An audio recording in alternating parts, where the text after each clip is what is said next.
Hello, everyone. Thank you so much for joining us for our fourth and final session at the Allison Worldwide Sports Momentum Stage. I'm Lisa Rosenberg, Global President of Consumer Brands at Allison, and I'm really excited to welcome you to a session around one of my absolute favorite topics. We're going to talk Super Bowl marketing. First, I'm going to ask my panelists to introduce themselves, share a little bit about their background and the work that they do, and then we'll dive in. So, Obella, we'll start with you. Hi, Obella Brown-West. I am the president of Cole McVoy. We are sister agencies as part of the Stagwell Group, so excited to be here.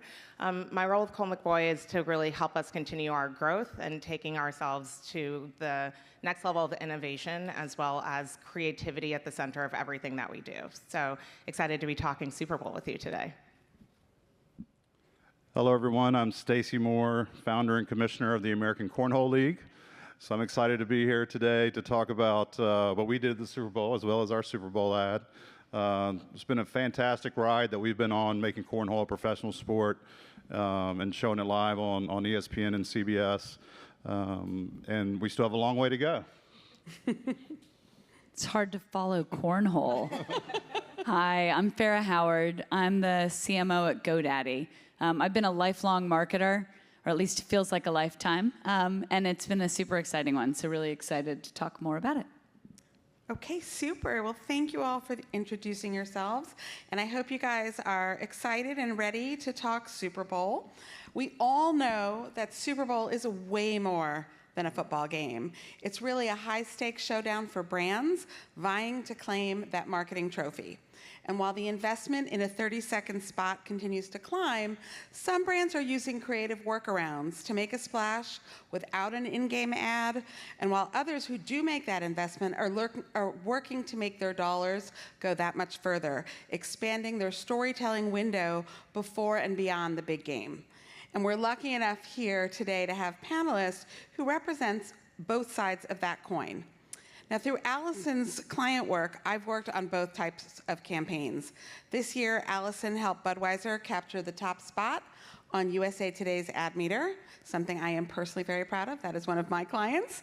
And also worked with GoDaddy and Booking.com and multiple other clients who activated on the ground in New Orleans during Super Bowl week.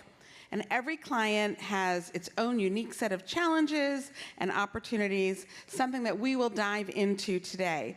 But I thought I would kick us off very broad and start by doing a bit of a round robin.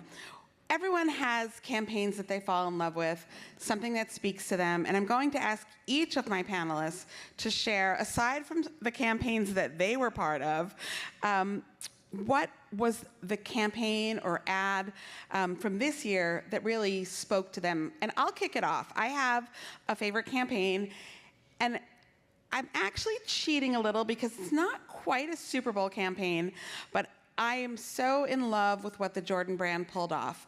And for those of you who are basketball fans and who followed Michael Jordan's career, you know, about 40 years ago, he famously broke the NBA rule by going on court with black and red sneakers. NBA at that point required 51% of your sneaker had to be white. Violated that NBA rule, was fined. Nike famously picked up the cost of that fine. And this year, for the re-release of those sneakers, famously called the Bred Ones, they launched a campaign called Unbannable. And they launched it with a long format piece of content filled with a variety of Jordan athletes and other people who are part of culture. And they basically imagined what if.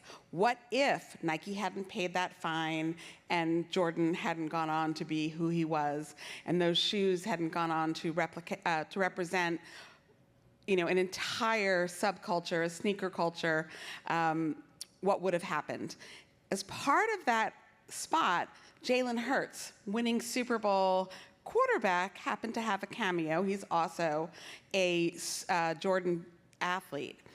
He also was fined this year during a game against the Cincinnati Bengals. I don't know if anyone caught it. One of his cleats broke.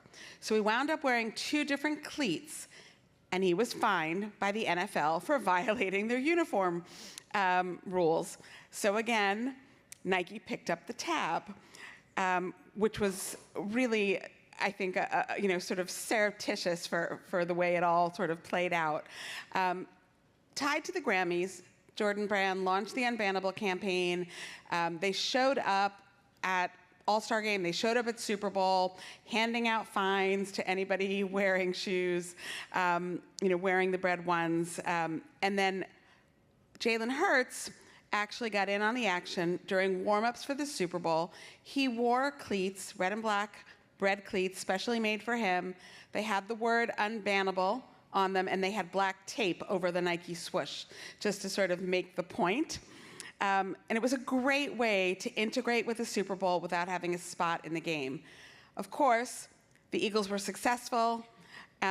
Jordan Brand came out with a spot in the 2 minutes post-game, congratulating the Eagles.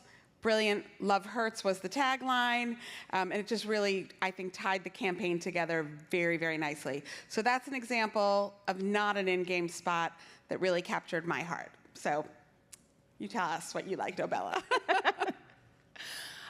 So I went to middle school and high school in Massachusetts, so I am technically a masshole. And because of that, I'm supposed to say that my favorite thing was Dunkin' Brands because it has the Affleck brothers, it was a spectacle, it was an eyesore, it was all over the place.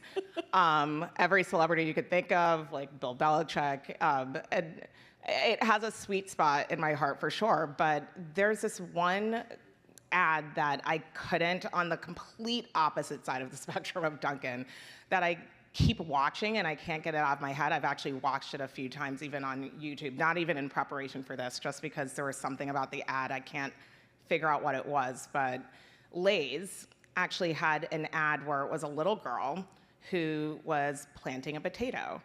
And it was her and her family. She wanted to participate in her family's farm. She wanted to be active and working with her parents and her grandparents on this farm, and they kept on saying she was too little. And so she ended up just taking a seed and planting it outside of her house, and they just showed her journey, nurturing it, growing it.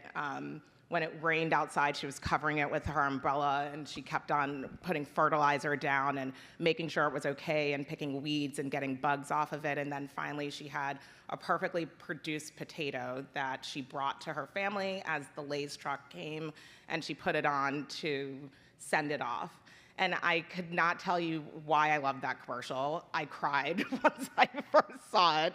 I'm not a crier, in case you don't know me, but I'm not a crier. But there was just something so beautiful and storytelling about it, and showing the connection, of course, to Lay's being an all-natural product that comes from American farms. I just thought it was a very nice tale that they were able to produce, where in the sea of, I know we're talking about celebrity and all of the things that you see normally in the Super Bowl, it was the complete opposite of that, and it just really captured my attention. And I keep watching it, trying to dissect why it affected me so much, but it was a really great spot. I really loved it. You were not alone. Number 2 on the ad meter this I know. year, so not alone. I know. That's why I'm like, what is it about this ad? But it is the antithesis of kind of everything else you saw in the Super Bowl, and it just really, obviously didn't only speak to me, it spoke to a lot of people.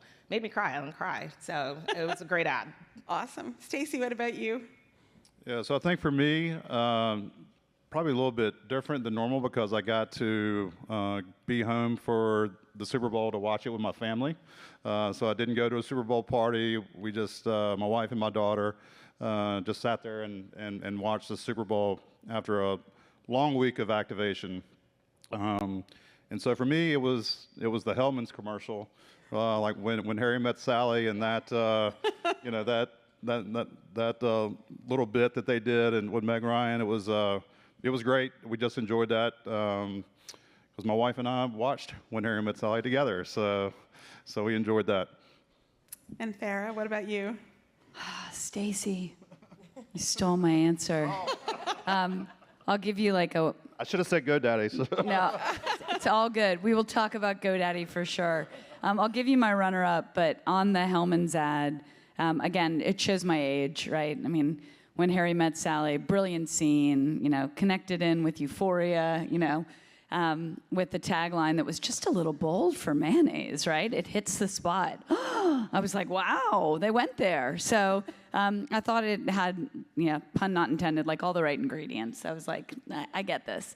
The ad that I couldn't stop watching, different than Abel's feedback of it made her cry, I was just like, what is happening? Was the Mountain Dew spot. Like when Seal just busted out as a seal. I watched it the first time. I have teenage boys, and my home office is adjacent to their bedrooms, which is very conducive to work. But anyways, they're not home that much, so it's fine. But I watched the ad, and I was like, what? And then I called my husband. I'm like, Fred, come up here. And Fred watched it, and he starts laughing his head off. And then I bring my boys in, and they all watch it, and they're like, that's amazing. And I was like, I need to spend some more time understanding this ad. So, it just goes to show, like, every ad doesn't speak to every person the same way, but that Mountain Dew ad, I can't, it's like a train wreck. I keep looking at it. Not a bad train wreck, with all due respect to Mountain Dew, but it's more like, what is going on? Have you figured it out yet? Because I still don't know what's going on. I still don't get it, but yet, when he can't hold the Mountain Dew with his flippers, like, makes me laugh out loud. I was wondering what his agent was thinking, but... Me too. I was like, wow, and he said yes. Seal said yes. Wow, that's the perfect segue, Farrah. We're gonna start digging, and I thank you all for sharing what you appreciated from this year's Super Bowl. But I want to dive into the campaigns that each of you were part of. And Farrah, let's start with you. GoDaddy returned to the Super Bowl advertising stage after an 8-year hiatus. We were thrilled to partner with you.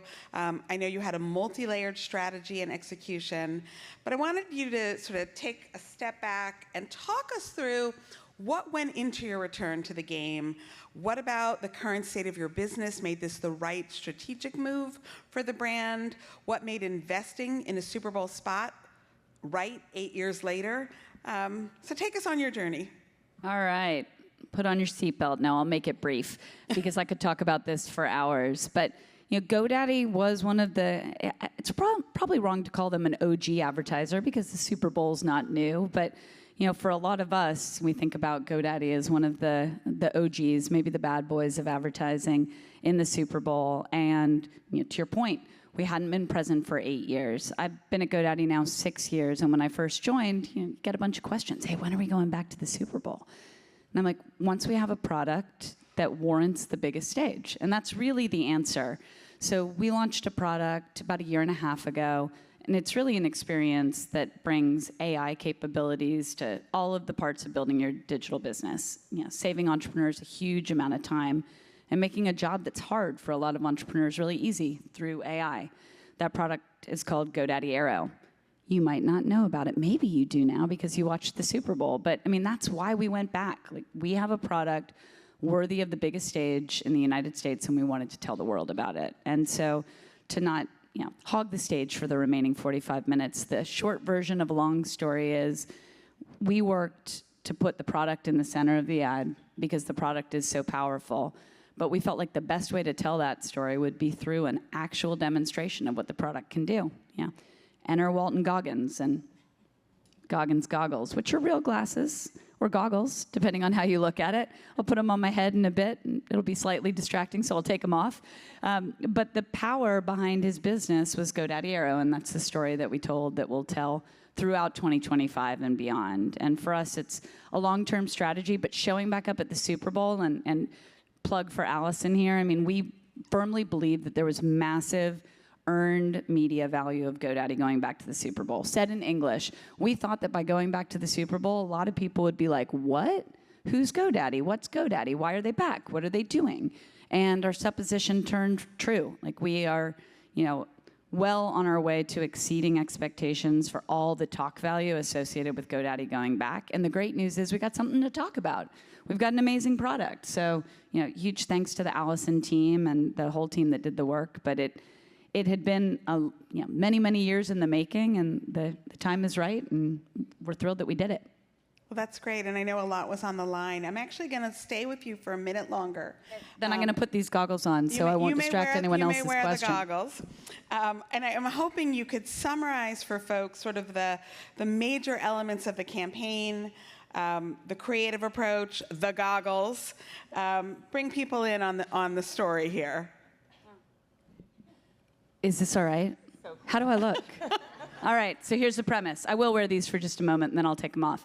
So, like I said, GoDaddy Aero is this incredibly powerful product, and what the product does is it helps you find a domain name, it helps you build your website, it helps you build a marketing calendar, it will build marketing content for you, it'll make you a logo. I say all that, and you're like, what? That sounds like a lot. And so what we decided was, we wanted to pair a powerful product with a powerful entrepreneur, right? And that meant for us a celebrity. But it had to be real, right? I mean, we know, we all consume media, right? And you'll see things and you're like, is that real? And for us, it was imperative that whoever helped us tell this story, number one, had been an entrepreneur. Number two, cared deeply about small business. And number three, was someone who really connected with our brand. And if you're not a big Walton Goggins fan, I'll say his name like 42 times, so he'll show up in your Instagram or TikTok feed tonight, and you'll fall in love with the guy because he's just freaking amazing. And so he launched gogginsgoggles.com. Go to your website, buy yourself a pair, or maybe I'll give some away in a bit, so you can wait and maybe not buy them because you'll win one.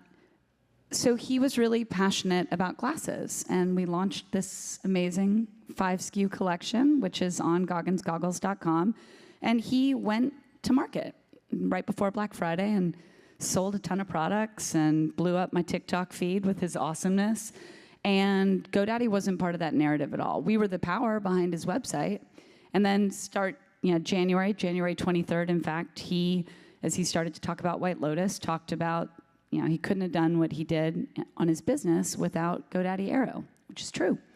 And then the crescendo started of all the Super Bowl talk of GoDaddy Aero and Walton Goggins goggles, and the ad. Hopefully, many of you have seen it. I hope you watch it. But what I hope you see over the course of this year is just more context around GoDaddy Aero and the job it can do for small businesses. You'll hear a lot of it from Walton's voice. He is a phenomenal spokesperson for our brand. And like I said, it is a very long story that I could talk for hours about. So find me after. I'll be the one wearing goggles. But it's been a joy to make, and he's been a joy to work with. And with the product as powerful as it is at the center, it's work that the whole team's super, super proud of.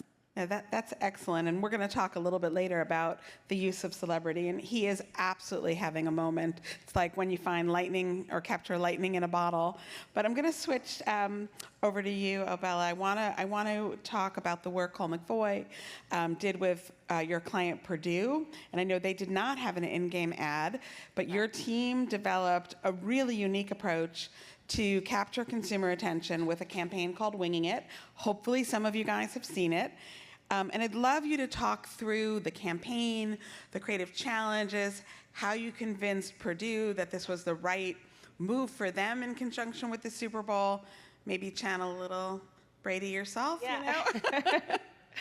Yeah, well, I think the interesting thing about Purdue is that they're in the conversation, even if we weren't participating in the Super Bowl. People are eating chicken wings throughout the football season, right? So that was the conversation that we had was, you're there whether you want to be or not. We should probably figure out how to be there and enter ourselves into the wing conversation since they have their new wing product. But also people are consuming it. I think it's 1.4 billion people on Super Bowl game day alone are 1.4 billion chicken wings are being consumed on Super Bowl game day. A lot of wings. A lot of wings.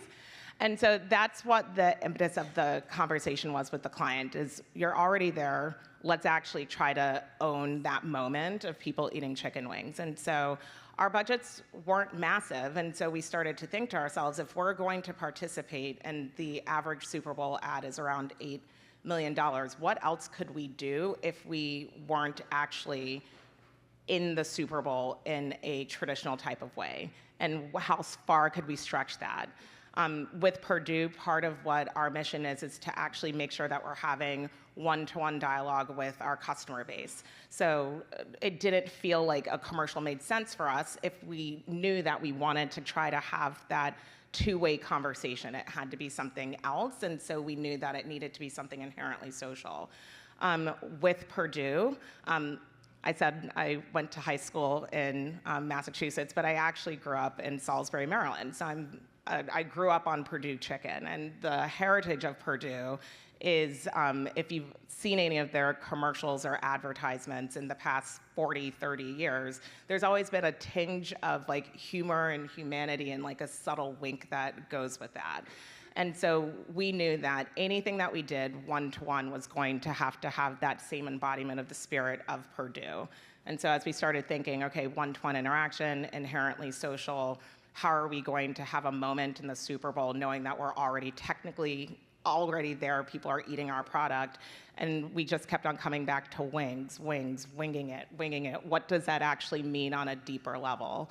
And being true to the brand, it meant like, let's do something funny. Let's do something that has like a little wink and a nod. And when you think about what's gonna hold people's attention and really get them excited to engage with us outside of just watching the Super Bowl, it has to be someone that could capture their attention and hold their attention for a really long time, and someone that we would trust to dialogue with our audience and really represent the brand appropriately.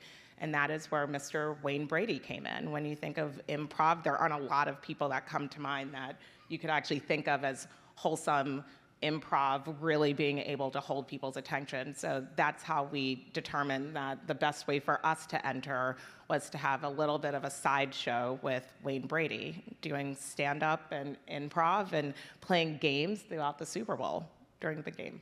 And if you haven't seen any of the videos, best line is, "What's more American than football and Brady?" The other Brady. So it was great. It was great.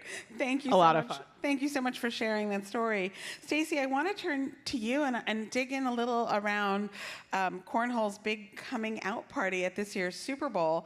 And maybe it really wasn't a coming out party. I think probably not everyone in the room knows, and I just recently learned this, but the American Cornhole League has been absolutely blowing up. It's broadcast on ESPN.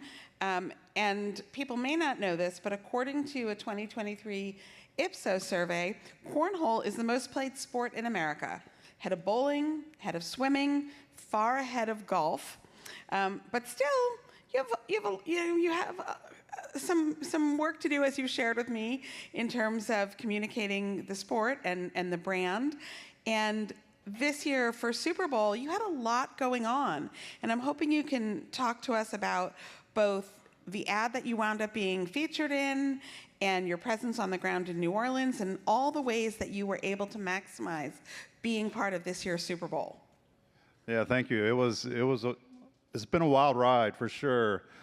We first came up with this concept of Super Bowl 5 years ago when we were doing one of our broadcast events in Fort Lauderdale when the Super Bowl was in Miami.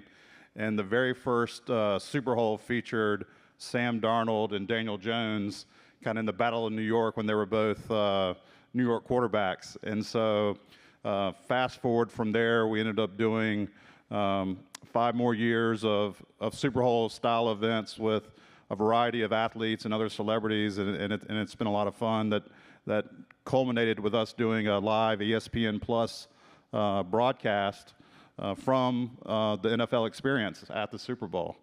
And that ended up colliding with the fact that Google reached out to us to be featured in a commercial.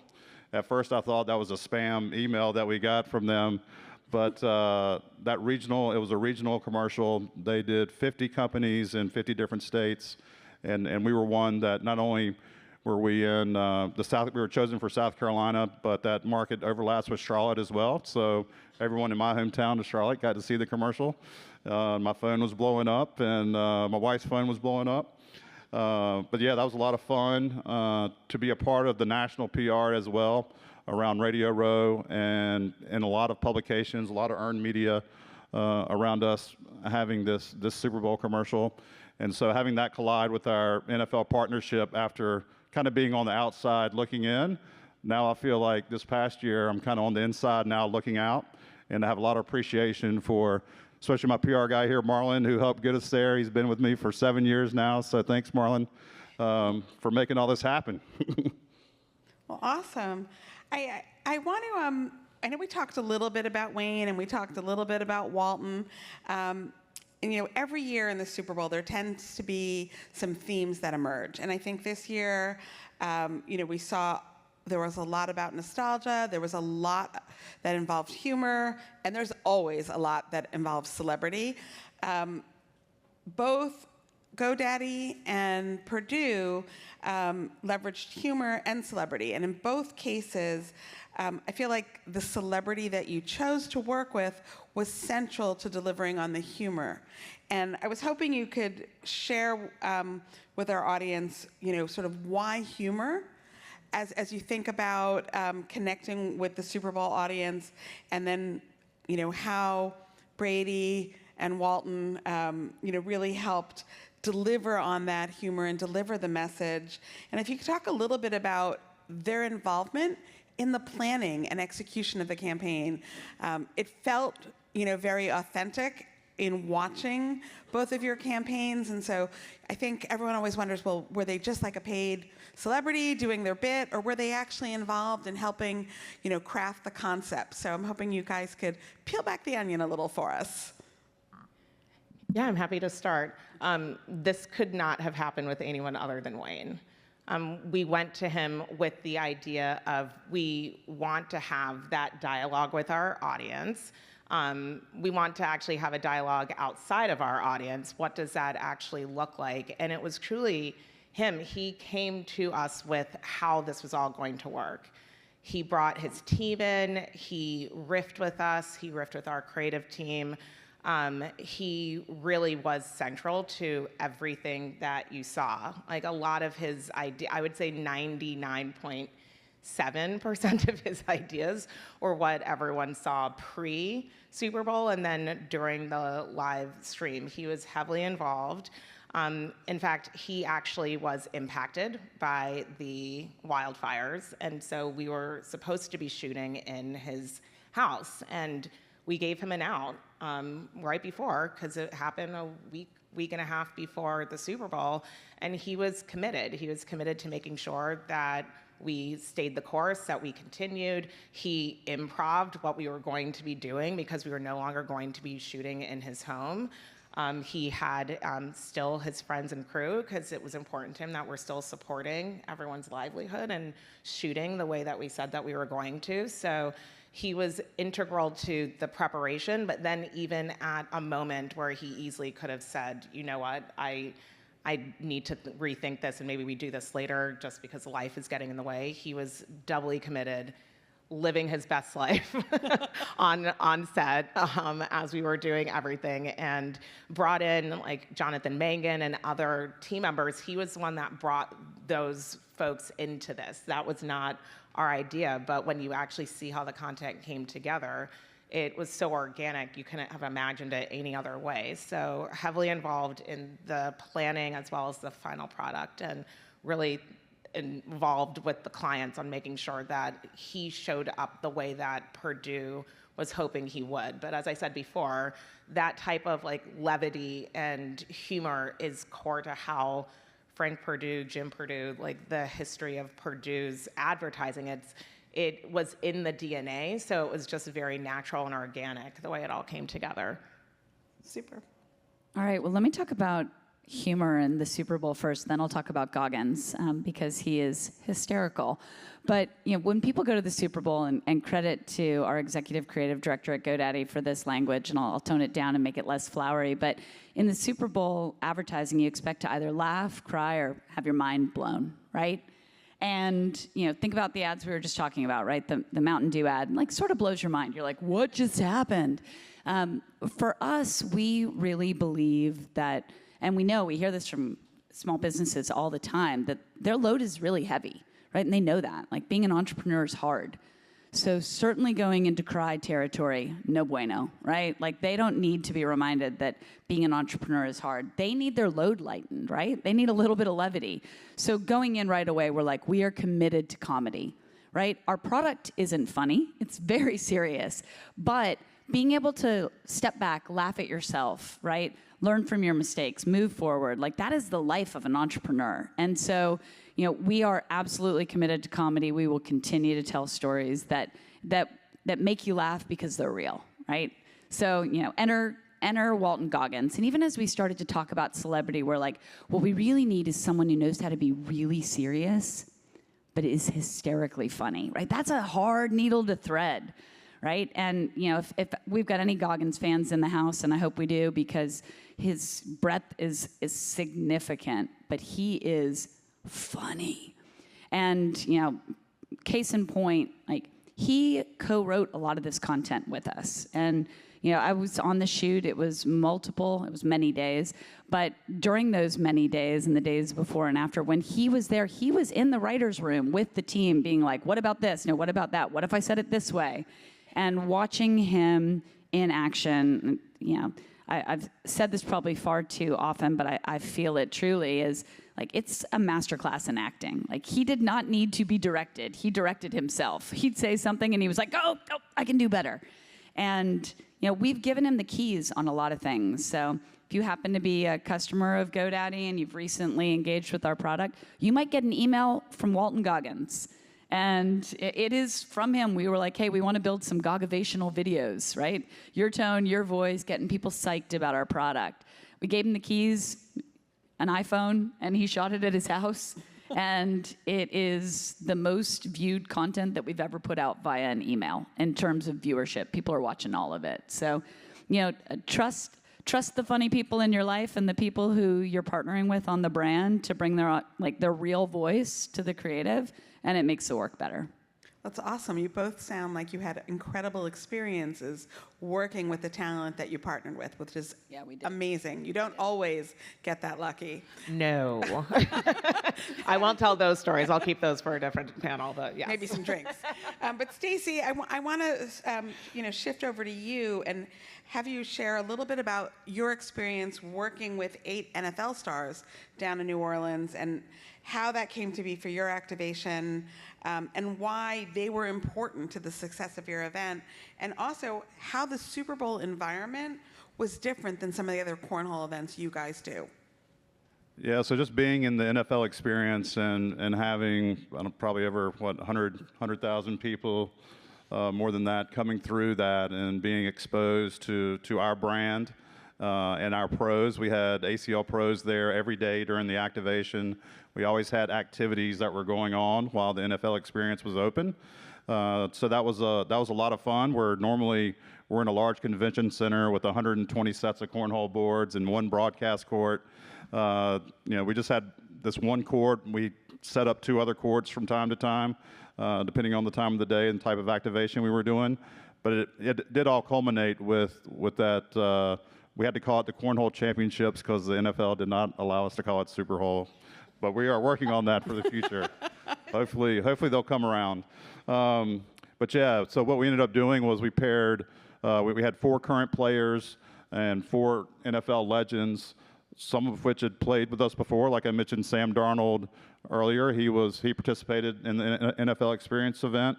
Deion Dawkins, who is a major champion of ours with the NFL, and the main reason why we were able to get the NFL on board with us and allow us to be a part of the NFL Experience. Has played with us for several years now. Great NFL Man of the Year for the Buffalo Bills. He's been 3 years running, I believe. So we've really built a great relationship with Deion over the last few years. And then Ryan Fitzpatrick, he's played with us twice. This was his second time playing with us. We had Steve Smith Sr., who also played with us twice. Andre Reed, Kyron Williams, and they were all playing on behalf of their charity. So with the way that we set up our event, we pair one of the athletes with an ACL pro, and we basically play a tournament, quarterfinals down to the finals. and the winner was getting money to give to their charity. But we also allow them a voice on the ESPN platform to talk about the charity and the causes that they're playing for, which I think is a super cool thing to do, and it really is something that the athletes enjoy and why they want to continue to come back and play with us. So, yeah, but being there and being at the Super Bowl, I think we had a lot of first-time fans, so people didn't know who the American Cornhole League was or that we were on ESPN. We reached a lot of people for the first time by being set up at the NFL experience. Super. Thank you so much for sharing. All right, I want to switch gears a little bit and talk about, when I opened up the panel, I talked about how brands are looking to maximize all that they're doing around the Super Bowl. And at Allison, we have a very detailed and proven approach to maximizing and expanding that storytelling window, both before the game with teasers, during the game on social, post-game to continue the momentum, all of which, plug for my newsletter. I have a LinkedIn newsletter called The Roar. Read it. Follow me on LinkedIn if you so choose. But I'd really love to hear about each of your approach to maximizing the storytelling window for your brand. How important or not was this to the overall success? If you used teasers, and actually I know GoDaddy and Purdue did, so I'd really like to talk about the use of teasers and how that draws people in sort of early, well before Super Bowl Sunday. Farah, you want to start? Sure. The short answer is teasing what you're going to talk about at the Super Bowl, do it, right? If we have any advertisers in the room who are working on future Super Bowl campaigns, I think it's of paramount importance. And if anything, I would have done more of it louder, to be really clear. So for us, our Super Bowl work started back before Black Friday when Walton Goggins launched his goggles on our platform. And he got a tremendous amount of PR and earned media because of everything that he's doing from Fallout to White Lotus. And then in the January timeframe when the two of us came together, people started to pay attention because they love him. The product is just wacky enough for you to be like, is that real? And it is. And the Aero product is powerful enough that it got attention. And so those three things came together.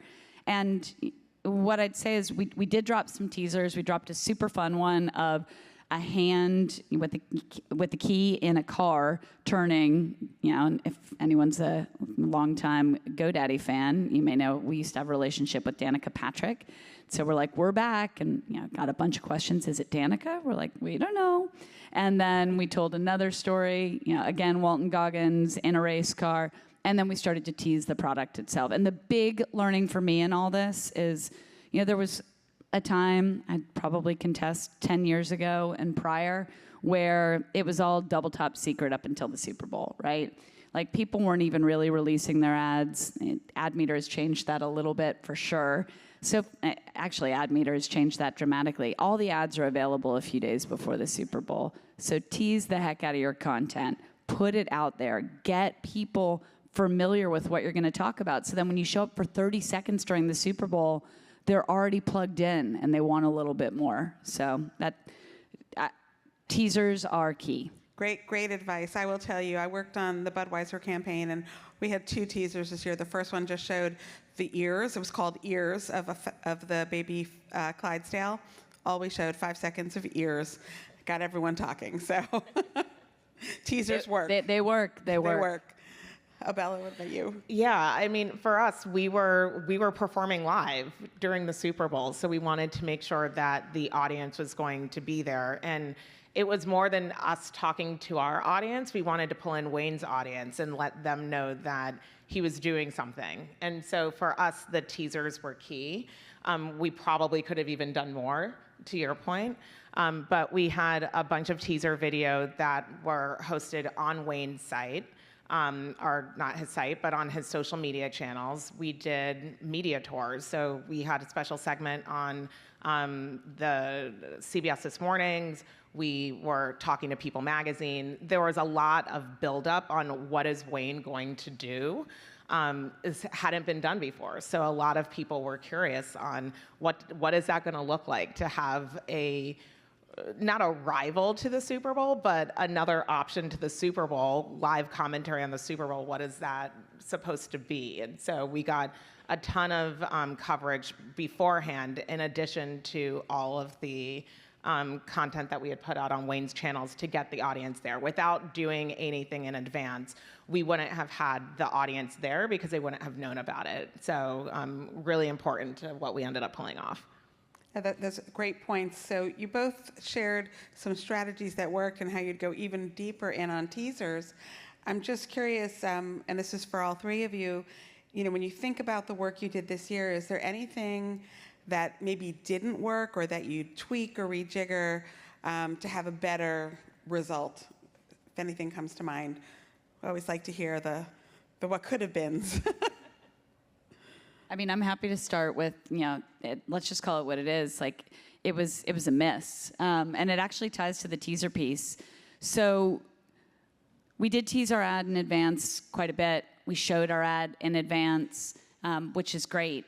But we didn't do broad advertising in advance of the Super Bowl. In fact, the opposite. We went dark, right? So we teased on social media. We pushed content out with CBS Mornings. But the rest of our channels, like, we didn't turn the Goggins content on in advance of the Super Bowl. We held it back, except for that tease, and I think that's a miss. I think we should have pushed that content out sooner. People are consuming content all the time. Now, should we run the Super Bowl spot before the Super Bowl? I don't know. Jury's out on that one. You could ask 10 people and get 10 different answers, but we pulled back media spend for several days before the Super Bowl so that we could invest more post, and we should have been on loud and proud in advance of the Super Bowl too. Yeah, I think for us, I would have liked to have done a lot of outtakes and pushed a lot of outtake video around the filming of our Super Bowl commercial, because there were a lot of funny moments there that we had to restart quite a bit. So, and it was a grueling process going through a lot of interviews, and then fortunately for us, we only had to film for 6 hours, so not multiple days, but it was a wild experience and a lot of fun. And that also goes for what we're doing around our events and celebrities, showing more behind the scenes look as to what all goes into developing a cornhole broadcast and production on ESPN and pushing content out there like that. So we only did 2 hours of streaming on ESPN Plus from the NFL experience, and I wish we had done a lot more.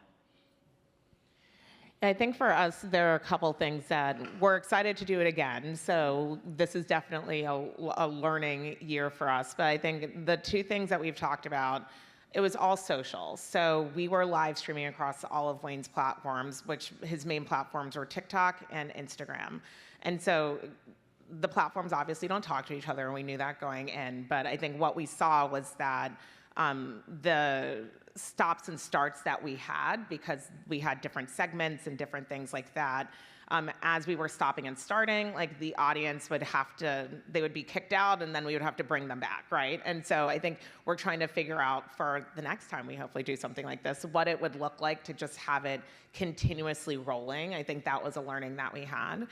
And then another learning that we had was, Wayne is just so funny that, like, we have a ton of, like, outtake.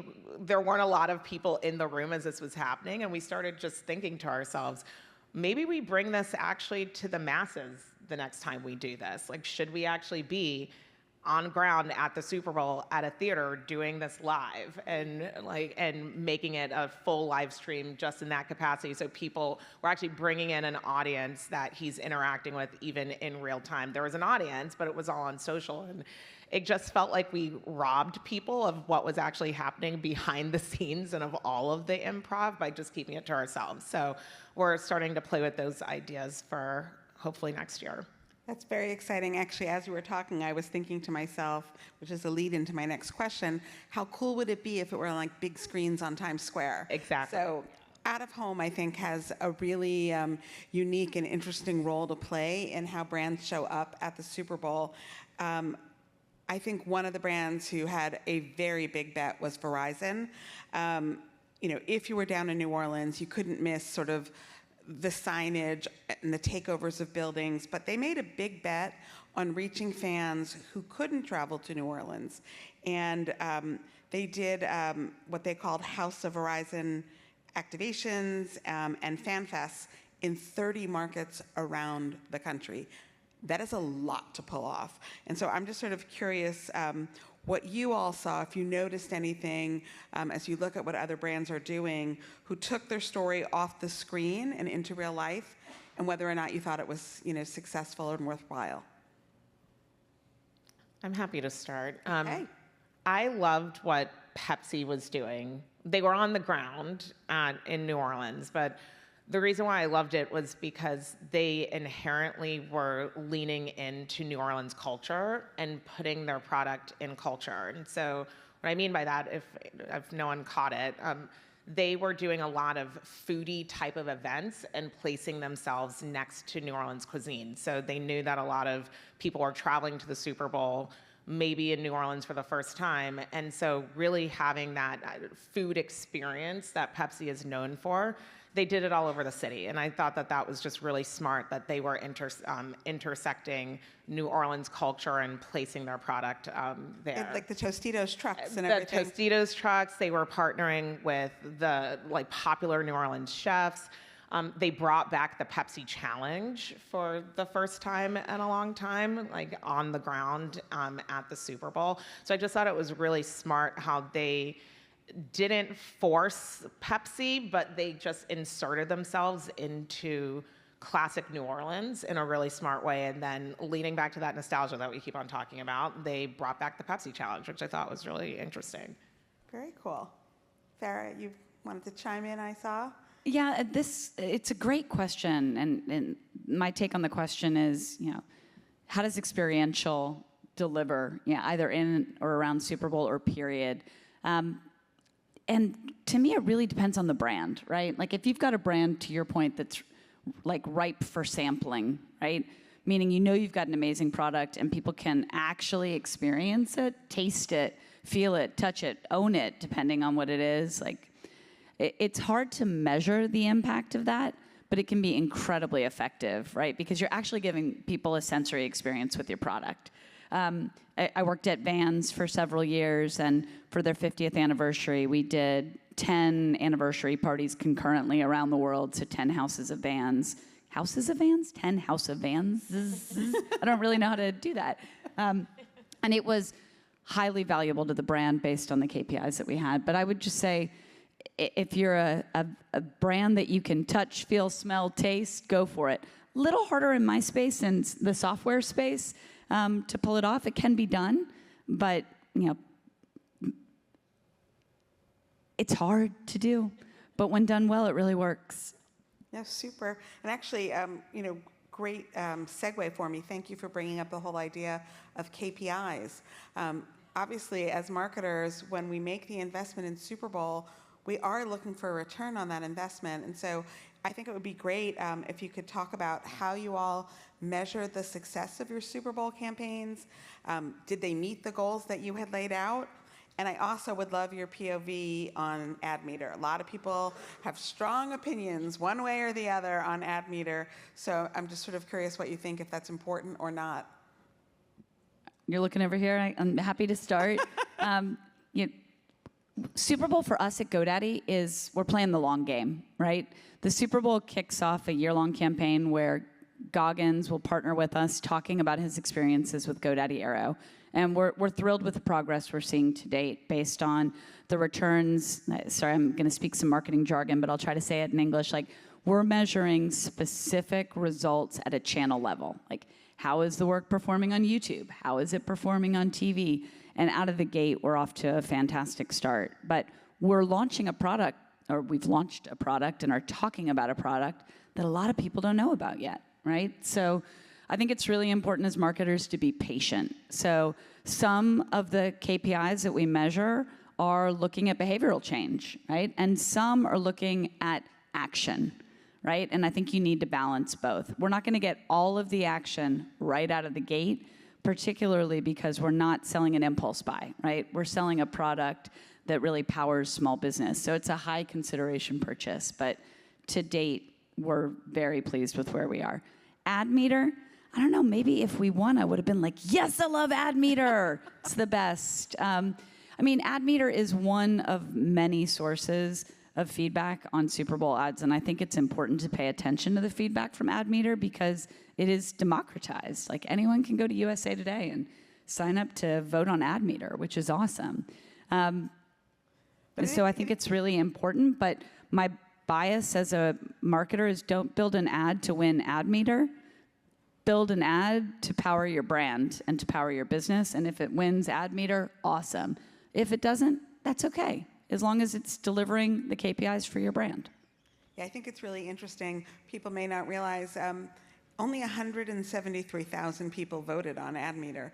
So while that's not a small number, it's certainly not representative of all who watch the Super Bowl. Right. But we won this year, so I feel pretty good about it. Right? But you're like, she did work on Budweiser.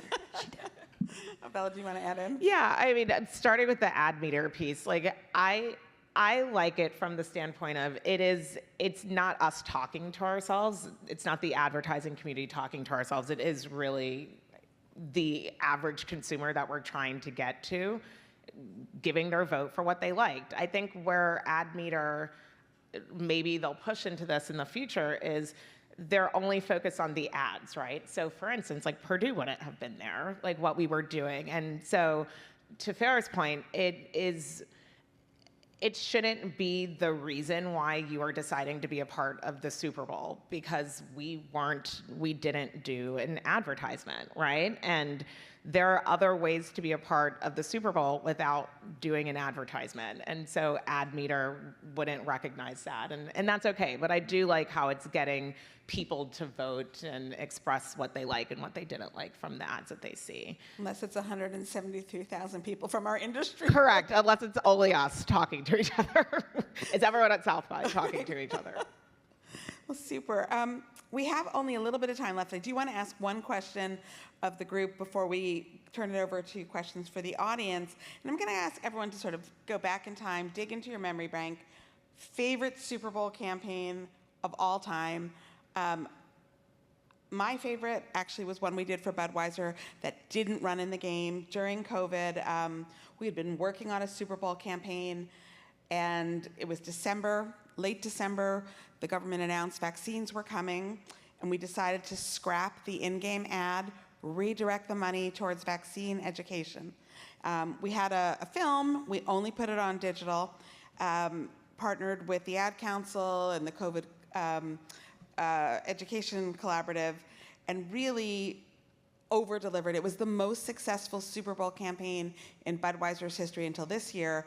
And yes, we had sort of all sorts of great stats in terms of earned impressions and video views, but we saw a 3.2% lift in consumer likelihood to get vaccinated. And this was very early on in understanding vaccines and whether or not they had potential to help when it came to COVID. And so that was, for me, it was a campaign that had a lot of heart and a lot of purpose, and it was just really rewarding to see that sort of payoff. But what were your guys' favorites? Go back in time. Take us there. I'll start. I'll go to the Budweiser Frogs. Yeah. For a couple of reasons. Number one, I love that ad. But around our Super Bowl event, our title sponsor, Johnsonville, wanted to do a Super Bowl commercial spoof, or a couple of them, and so they picked the Budweiser Frogs one to spoof around our Super Bowl and our commercials on ESPN, where they had 3 deer heads on the wall saying Johnsonville. So the Budweiser Frogs is mine. I live in a family of all men who are always hungry. And so that's contextually relevant because my all-time favorite campaign is You're Not Yourself When You're Hungry by Snickers. The Betty White placement is amazing. I was recently reading an article on it, and the quote was, she had 2 lines and she nailed it. So if you haven't watched the Betty White Snickers ad in a while, watch it. It's just amazing. And the product is the star of the story, which makes the ad even better, but Betty White pretty much stole the show. Awesome. So I knew someone was going to say Budweiser Frogs, so that's why I picked something different. So I have one that was on TV and one that wasn't. TV, not that long ago, Coinbase. It's just so simple, the Coinbase Pong QR code. I don't know if anyone even remembers other ads that were on that year because everyone was just talking about that one. And I know that there was debate on who came up with the idea, what agency and all of that. But I just love the simplicity. Everyone stopped. Everyone was tweeting, emailing, trying to figure out what it was. It was so disruptive for what you see that I just loved that one. And then my alma mater, this was, again, one of those hijack moments. It go back, I think, 15 or so years, but Oreo dunking in the dark was just an opportunistic moment. Again, think back to that Super Bowl. You probably don't know what commercials were running, but you know that Oreo seized the opportunity to talk about what happens in the dark when the Super Bowl lights went out, and that was my former team at 360i. So I'm very proud of that work too. Awesome piece of work. Well, we have a few minutes left. I don't know if anyone in the audience has any questions. There's a mic right there if you want to kick us off. I know we'll be happy to. And Farrah's going to become very popular. People who've got questions getting prizes. Awesome. Thank you. I only have 3 pairs. Awesome. So I'm a brand marketer for King's Hawaiian, and our big thing is Slider Sunday. So we're trying to do Super Bowl really big. And we're part of Guy Fieri's tailgate and having experiential and sampling there. Wanted to know, because we've been presented with other options to appear at other food experiences, food festivals. Do you think there's advantages to appearing at more than one food experience, or should you focus on like investing your money on one food experience? Especially around the Super Bowl, I don't know. Yeah, I mean, I would say it's all about like what is it that you're trying to achieve, and where is your audience? Are they going to be there? So I don't know that there's a hard and fast answer to that. I think it's really what is the ultimate goal that you're looking to achieve by participating, and are you going to achieve it by participating? I think that's the filter that I would take into it, and then the numbers can kind of come after that when you're looking at the landscape of what the overall goal is that you have for a campaign, a point in time, et cetera.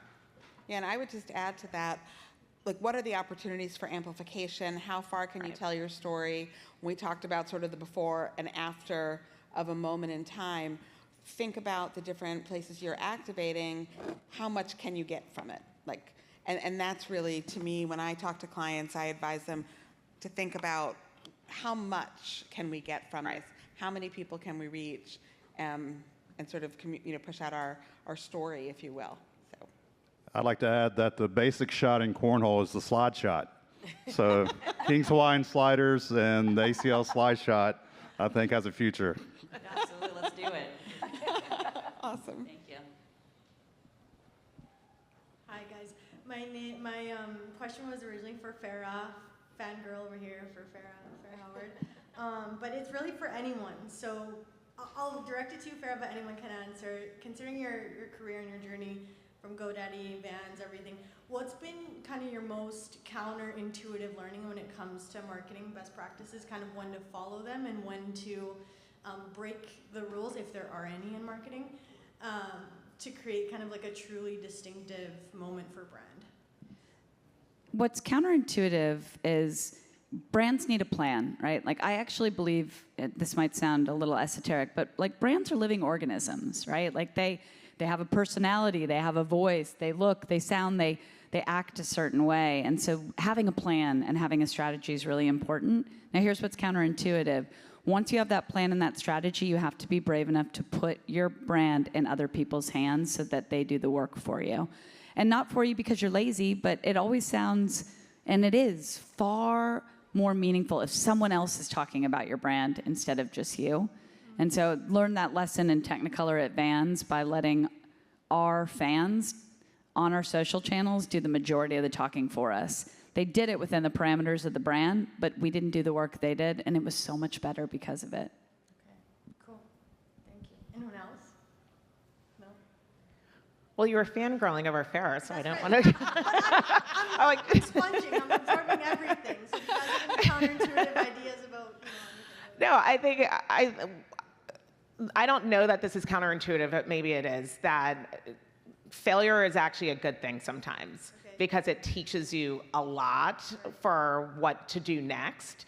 And so if something doesn't work, that's okay, learn from it. And it might actually work the next time because you've tweaked it a little bit. So that's what I would say in response to that. I love that. Thank you. Thank you, guys. How you doing? Colin McCutcheon. I'm with Coneo. We're the Latino advertising agency working for Toyota.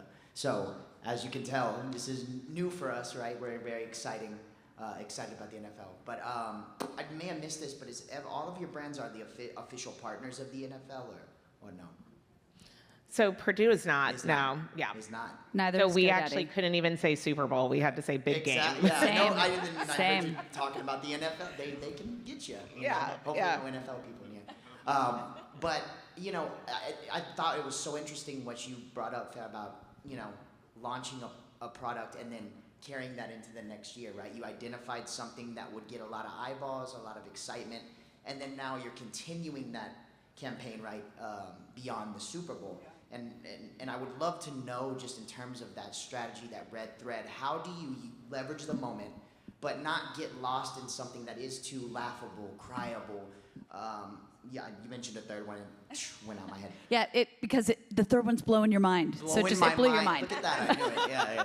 But how do you not get too wrapped up in the moment so that you can continue with a red thread and a strategy that extends beyond the moment? Yeah, I love the question. I mean, for me, it really gets down to the work you do up front on the insight, right? And an insight's not a fact, right? An insight, you have to dig really deep to see what that insight is. And when you hit it, you hit it because you have a million different creative ideas. So to be really clear, building a year-long campaign that starts at the Super Bowl, that comes with some level of risk, right? Sure. You got to be really convicted that your insight is insightful, right? That it's not super obvious, but really powerful. You got to do a little bit of testing in advance, just a bit, to validate that your assumptions were right.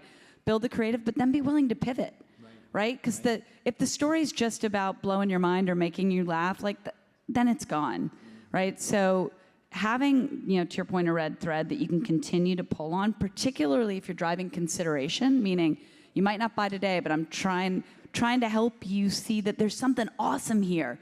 Yeah. Having a story that unfolds for me is of paramount importance. And it all ties back to, what deeply matters to your consumer, and are you talking about that?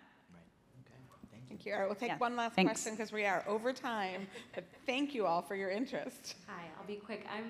My name's Courtney. I work for Mint Mobile. I'm a copywriter there. I have a question on whoever wants to answer on talent. It seems like Super Bowl spots now, they have just a parade of celebrities. Do you feel like, is it essential to have a celebrity in your, Super Bowl spot? Is it really that helpful? Where does the balance between great talent and really great storytelling work, in your opinion? I feel like I'm talking a lot. Yeah, well, first, I actually have your shirt as a dress. So I have never seen it as a shirt before. I need to go get it because I have the dress version. I'm just tall. Yeah, I love it. I think it comes back. So the three, outside of Purdue, the three spots that I was really talking about that I've loved over time didn't have celebrity, right? I think it really goes into the answer that I provided before, what is it that you're trying to really achieve? And with Purdue, we would not have been successful this year without having Wayne Brady. We needed Wayne to achieve that connection to an audience, keep them entertained, wing it. We needed him. But Coinbase didn't have a celebrity. Lay's didn't have a celebrity. So I think it goes back to really, what is it that you're trying to achieve, and does the celebrity help amplify that for you? Will it retract from what it is that you're trying to do? Lay's could not have had a celebrity in their ad, right? And so it's not a full answer, but I don't know that you need to have celebrity in order to reach the goals that you're trying to set out for. It really is, it starts with the strategy of what you're trying to get done. Yeah, that makes sense. unless anyone else wants to answer. I think you nailed it. Yeah. Thank you. Well, thank you, everyone, and thank you, Farah, and thank you, Stacy, and thank you, Bella.